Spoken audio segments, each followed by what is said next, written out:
guys, welcome back to our channel. This is After Bookclub. This is our second episode of the podcast. I'm Gemma. I am your Welsh chaotic author.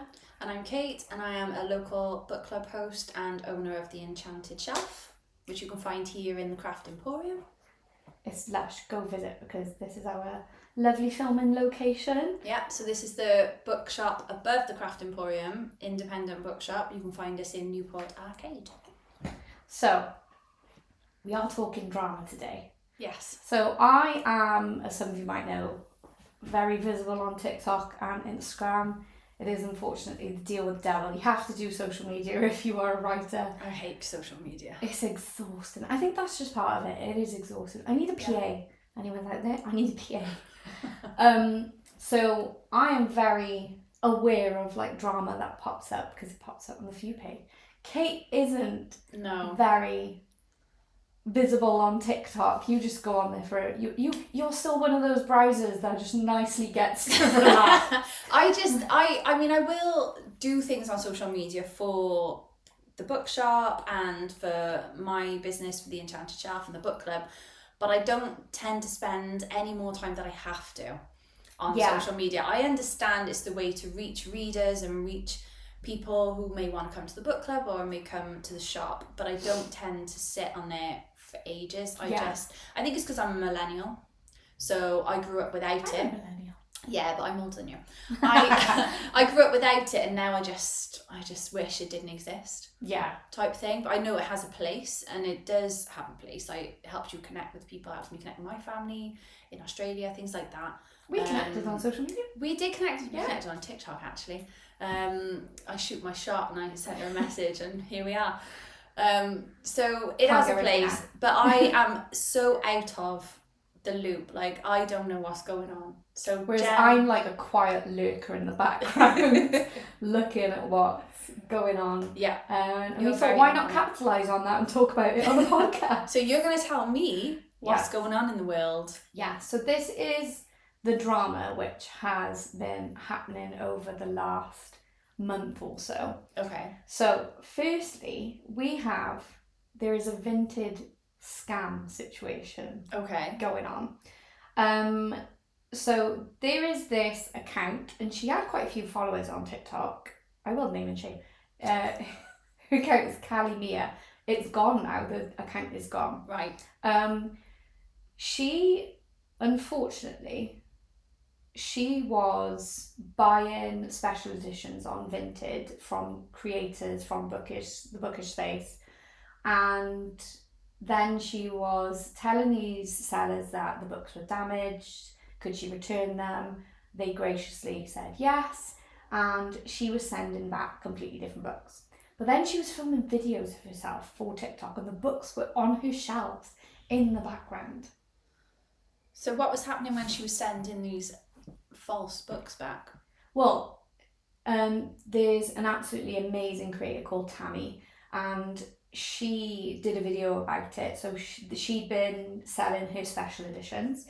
Callie had bought them, said it was literally the tiniest little bit of damage on the corner on the inside. Mm-hmm. Like she accused Tammy of doing it on purpose and everything. And Tammy was like, no, it was genuine mistake. Mm. But yeah, send them back.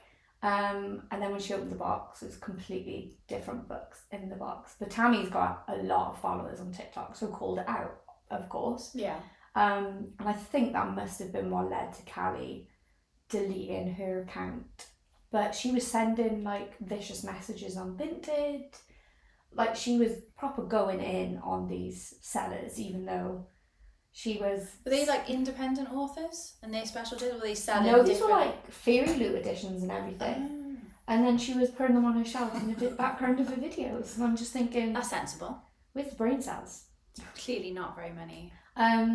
Yeah, and it's just that whole thing. Now, I know we've talked about the whole Vinted scenario of people getting Fairy Loot editions and selling them for extortionate prices on Vinted anyway. Does my head in. Yeah. Like if you don't want the book for yourself, stop buying it. Yeah. And then selling them for £70 to £100 when you've just bought it for 20 or 25. Yeah. It's disgusting. I have unfortunately been one of those buyers because you know how obsessed I am with When the Moon Hatched. So I needed that Fairy Loot edition of When the Moon Hatched. So yes, I paid stupid money for my copy of When the Moon Hatched. Yeah. But it is horrible. I remember I got sent 2 of the Waterstones exclusive version of Ballad of Fallen Dragons. Yeah, I remember that. And I sold it on Vinted. On Vinted, it's like super priced, but I sold it on Vinted for the exact same price that it's snapped up like that. Yeah. But I'm not gonna. You're not gonna rip people off. I'm not gonna exploit No. bookish people, especially since I know what it's like to long for a special edition. Yeah. So I'm not gonna take. And I also think knowing that Fairy Loot only create a certain limited number of these books and that they will sell out. Yeah. It's just wrong that people are just buying them all to make money. Yeah. And if I understand, like some people, you know, they'll get a book in their subscription, they'll think this book isn't for me. Yeah. Sell it on Vinted, fine. But the people who do it every single time, that should be like just keeping the subscription to make money. It's just wrong. especially with Fairy Loot, there's so many people on the wait list. Yes. It's just that sense of fairness, and I suppose that's what I'm getting at overall in this whole scenario is whether follower count makes people appear more trustworthy. Like this Callie Mia, who had like quite a few followers on TikTok. Before she deleted the account, and we've like fallen into this like false sense of trust in the bookish space. I think that we've learned though from recent sort of events with famous people that it doesn't matter how many followers you have, how famous you are. Don't trust anyone. Yeah.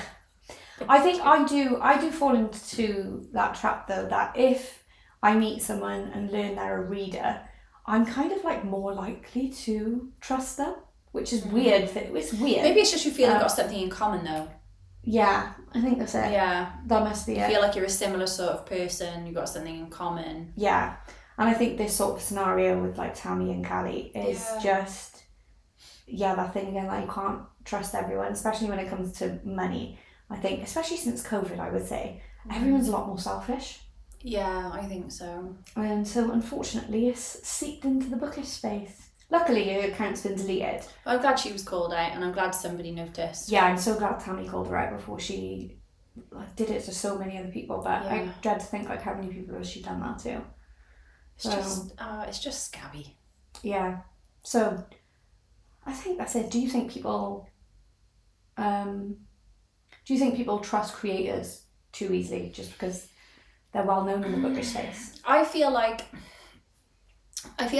I wouldn't just trust a creator who's just a creator, because I also think they're trying to sell something. Yeah. They're trying to make money, they're trying to make a living, whatever. But I feel like people who are more in the public eye, who perhaps you see a bit more of their life, I think I trust them more. But then I'm always more disappointed when those sort of people turn out to be bad. Yeah. Or they do bad things, you know. I think that's worse then, even. Yeah. Because then you do trust them a little bit more. And you feel like you know just more never about know them. what's going on behind the screen. You never know what's going on with people. Yeah. Lessons learned. So, topic number 2, drama number 2. Drama. What Michaela Reeds did a video on this on TikTok. So, this absolutely blew my mind, by the way.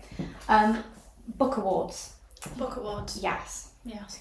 So publishers are paying for books to be taken into consideration and like shortlisted and stuff. So publishers have to pay.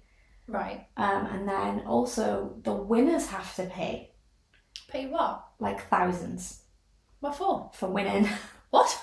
Yeah, so in some cases if they win, there are like additional costs. So they pay thousands for like promotional packages, licensing the award logo, attendance, marketing opportunities, all of that.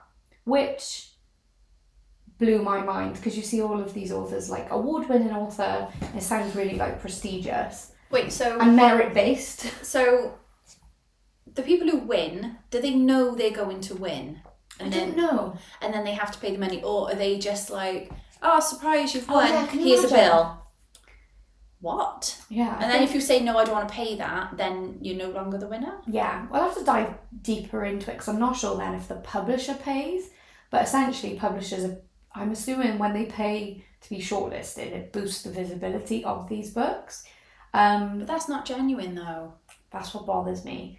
Is Like you shouldn't this be paid. quietly pushes like self-published authors out of the equation. Yeah. It's just another thing against like indie books. And indie books are some of the best books I've ever written, ever read, ever written. They're some of the best books. Like one of my favourite books of all time is Songs of the Wicked by C.A. Farron. I will always tell people to read it. If you like my writing, you'll love Katie's writing.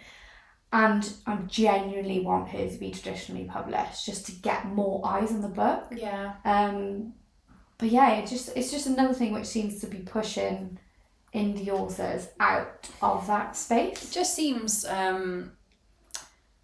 so just disgenuine to be able to pay to be shortlisted, because then it's not the real books that should be shortlisted. They don't deserve to be there. Yeah. It's I think not fair. Like some of my creator really friends are judges for like the book awards and stuff. Like those ones I love hearing about, because they sit there, they read the book, they choose the one best for them, based on what they feel. Whereas the initial, these are the ones that have been shortlisted because it's been paid for. It just, I don't know, it just feels a bit icky. Yeah. I just feel like that you're pushing out books that would deserve to be there and could deserve to win these awards because you've paid a bit more money. Yeah. So potentially are we overlooking some extremely amazing talent? Yeah. Just because those people couldn't afford to pay. Yeah. Well, that's exactly what's happening. Yeah. That's not on, is it? Yeah, so now I'm just like, when it comes to the book awards, I'm like, I mean, some of the books I win are absolutely exceptional. Yeah. But yeah, I think I just like to see some more self-published authors gain access to the space without having to pay stupid fees. No, yeah, I can understand fees. Like, whenever anybody Business. enters awards, It's a business. there's fees, obviously, because things have to be paid for. But you shouldn't be able to pay to have your book shortlisted. Yeah. No, I don't like that. Yeah. So, yeah. But I think it's very, very easy to forget that publishing is also just a business about making money. Yeah, but then I think if awards are being granted, they should be deserved. Maybe we're just naive though. Maybe they do it everywhere. Maybe it's like that in the music awards, the film awards. Yeah. I don't know. That's a good shout. Who knows? We're just hoping that it's not. Yeah. Because we're innocent little girls. We just want to sneak behind the curtain. Yeah, exactly, yeah. We just want to keep going down the yellow brick road. Pretend that everything's fine. Yeah. Damn it. I'm actually thicker than I thought. Topic number 3. Yes. AI marketing. Right. Okay. So, we all know that AI is a very controversial topic within the bookish space. Yes. We're all very well. aware of that. I think in a lot of spaces at the minute, my husband is very much against using AI in art. See, my husband is a web engineer. His title is constantly changing because tech is constantly changing. Yeah. So he's a senior web engineer for a very big company, and they are integrating AI more. So I've learned a lot from him, because how we see AI is, and how the community talks about AI is not AI. It's not real AI. Yeah. It's literally code. So I've learned a lot, and I have very grey views on it. But when it comes to generative AI, I don't think it's got a place within the bookish space at all. And this is what the issue is. So there is an author on Instagram and Facebook openly using AI generated marketing visuals. Right. So, and she's even got a post saying, I use AI for social media. I think I may have seen something to do with that, but I don't know, I can't remember who it was. Yeah, I'll tell you who it is after. Okay, yeah, we won't name and shame. Yeah, we won't name and shame this way. But it's like full campaign imagery, highly polished. It's very clearly working for her, because she now has 70,000 followers on Instagram, which just completely blows my mind. Yeah. And she's now changed her book covers, so they are AI book covers. Right. Which I get it because visuals sell. How many authors do we see blowing up because they've got so much character art of these characters in the book and they go viral? Visuals definitely sell, especially of the characters, especially if it's like not safe for work imagery. Yes. But as an indie author who has spent nearly 5 years trying to build an audience and who celebrates human artists by paying for human artists' work, it is actually just really disheartening.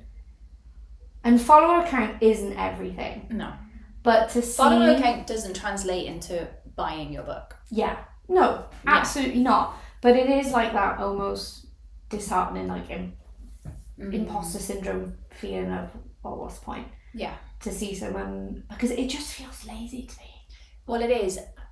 This is the issue that I have with AI, is that if it's taking something away from a human, like for example an artist who would normally have been paid to create that character art or the book cover, then it's wrong. Yeah. But I get why people do it, because it takes seconds and it costs nothing. Yeah.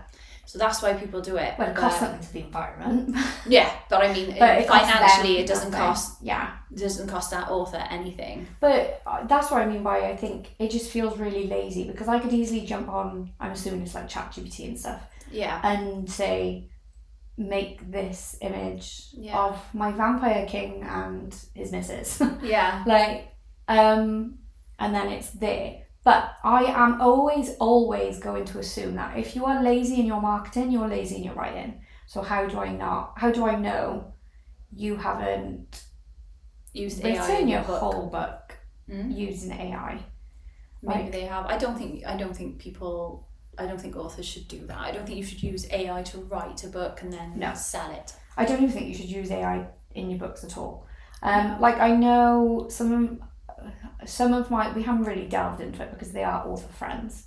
I know they will put like a scene into AI and say, give me the hook from this scene. We've had conversations about it just for social media purposes, but I would not trust putting any part of my book into it, especially since they've scrapped so many books. Once they have that information though, it's their information. Like, they can use that scene from a book, and then they could take that and they could make their own book from that. Don't get me wrong, I've got creator friends who use like ChatGPT to help write their captions for social media. And fair enough. Sometimes though, you just need help with the way things are structured or the wording or something like that for, like you said, a caption. Personally, before all the environmental stuff came out and how bad it is for the environment, I used it for meal prepping. The ADHD makes me suffer. I do think there is a place for it as a tool, but not. But there's also a place where it shouldn't be. Don't be complacent and use it and be lazy. Be lazy, It's like I was saying, my husband's got an issue with it because he is in a band and he's finding a lot of venues are using AI to create posters, whereas that would have been somebody's job. They would have been paid to design that poster, and it's the same with books, with advertising or, like you say, character art. There is no depth to AI. Like, you can't look at an AI picture and think someone's taken a lot of time and effort to do that. Someone's really put that emotion into that scene. You don't see that with AI. It's just like, I'm quite lucky. Usually they've got 6 fingers and 3 arms anyway. Like, I'm quite lucky. Like, I can draw, so I do a lot of my own. So I do a lot of my own character art myself. But like, I'll always see the mistakes in it. I can see that tiny little pixel where I haven't coloured in, or like a misplaced hair or something like that. But it also is the enjoyment. It feels well earned. Yes. And it comes down to that. It's really like sad. I'm not angry. I know some people get really like aggressively angry about it, but it's just sad. Yeah. It just seems too easy. I think if somebody's openly saying, well, I use AI, at least they're not trying to hide it. Yeah. I suppose they're being honest about it. That's it, I think. And I think that also comes into the... Mia Ballard was recently dropped by her publisher for alleged AI use. Now, she says she did not use AI, but an editor might have used AI with regards to the book. And this has come from an AI detector was used on it and came up. But this AI detector is AI. Yeah. And AI has been trained with human writing. So how far are we like willing to take the witch hunt? Yeah. And also I think is, how do you prove it? And are you dropping these authors who haven't used AI? Yeah. That's it's not fair. As an author, it is a terrifying time to be in the space. Yeah. As an author who's anti-AI, it's terrifying time to be in the space. However, I also disagree with like witch hunts, but it is that unfortunate thing that it's getting so good that we do just have to rely on human honesty. And I think, based on all the drama I've told you about so far, it's very difficult to trust people these days. Yes, I think people are trying so hard to get ahead and get a leg up on other people that they're using tools that perhaps they shouldn't be using just to try and get out there. I do think there's like gaps in the writing space, but not ones that need to be filled with AI. No. There's like tools that could be created to make it more friendly and accessible to like disabled writers and everything, but generative AI is not the way. No, I agree. In its current form, absolutely not. Just don't write books using AI. No, because it reads like AI and then it doesn't feel human. Doesn't feel human. Doesn't make us feel. Doesn't make us feel you're not getting 5 stars. No. You're not going to get a 5-star from Kate. If I'm not crying. The next topic, the next drama I need to tell you about is Entitlement. Okay. So, you probably know the author Tracey Deonn. She wrote Legendborn. Yes. And is it Oathbound? I think it's one of the sequels. I never read Legendborn. But I know what it is, yeah. So, she was at a signing, I believe it was like Comic-Con in America, something like that. And a reader has made a TikTok video as they were really disappointed in their interaction with her. Oh, I think I've seen that. Yeah. So she gave her a blank piece of paper, just white blank piece of paper, and asked her to sign it. And from the looks of the video, it is cut off. She interrupts it as she's talking. Right. And says, do you want me to sign this? Because it's just a piece of paper. She's like, it's not a book. Yeah. She's like, do you want me to sign this? And the reader has made a video saying that she felt like she was really rude. There's been a lot of back and forth on TikTok about this. Some people saying she's not being rude, and other people backing her up and saying, yeah, she was rude. Now, from an author point of view, if authors are rude, that's not okay. At the end of the day, it's readers that make us successful. It's readers who we're trying to get. Yeah. But I do also think that readers massively underestimate what those kind of events are. She's just like stood at a table, it's like bang, bang, bang, like signing books. For authors, it's like hours of interaction, different people every single time. It is the hours of signing. Like for me, I've got eds. It really hurts my hands. Like I go home like with a heat pad and I've got like my wrist strap thing on. So yeah, it's the physical pain. It's the stimulation, especially if you're neurodivergent. Yeah. And I think the pressure as well, the time. Like expectation to be perfect in that space as well, to be friendly. Like I'm an extroverted introvert, so I'm very, very social, but then when I go on I'm like I need a couple of days to recharge my over that socialness, to recharge my batteries and just chill a bit. So I think the difference is readers meet someone, especially after reading books and their favourite books, you feel like you know the characters, you feel like you know the author, and that's the key there. I think you feel like you know that person, whereas authors meet hundreds of strangers. It's hundreds of strangers. So it's that entitlement within there, because it's not celebrity space, but you know what I mean, they are a celebrity in our world. It's when it's somebody, as a reader, when you go in to meet an author that you really love, I think not me personally, but I've seen other people have expectations. Yeah. And it's almost like they want the author to treat them like they are the only person who's come to see them, the only person who's asked them to sign anything. You know, they want to have all their time. And that author is under pressure Yeah. to get through however many people in a short period of time. So you can't spend as much time as they would like chatting and whatever else. So sometimes I feel like perhaps authors not be rude, but they have to be a bit assertive. Yeah. To keep people moving on. And there is actually a lot of pressure on authors. Like, for example, the two I've been to recently. So I went to see Helen Schurer, who was absolutely amazing, lovely.